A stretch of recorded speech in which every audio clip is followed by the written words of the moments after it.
I remember the day Carver first told me he'd killed someone. It was an early evening and I was sitting with Joe in the hut waiting for my supper. We always took care not to eat before Carver joined us, and Carver hadn't joined us. "Blacks," he announced on finally entering. He had the musket with him because he never let anyone else touch it. Even when Joe was guarding the flock at night, Carver used to sleep with the gun in his bed. "Where?" said Joe. "Down by the brook." Carver sat heavily on the sturdiest stool and grabbed the biggest joint of mutton. "Don't fret, I scared him off." No one asked how. Carver told us anyway. I showed him this. He fumbled for the leather cord he wore around his neck. I'd never seen what was hanging on the end of it because it was always tucked into his shirt, and when he pulled the thing out there in the hut, the light was so poor that at first I couldn't make out what it was. I showed him the gun and this here, and told him not to come back, he added with a sly grin.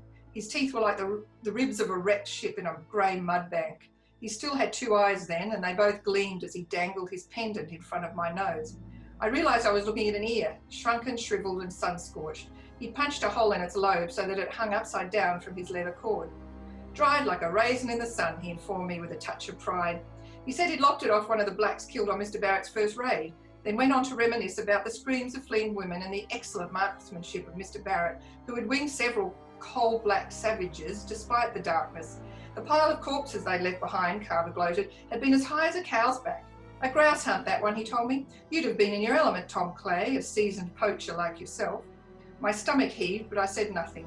I'd been in the hut for barely a week, and I already knew I was living with a black-hearted villain. I understood that my days would be numbered if Carver had anything to do with it.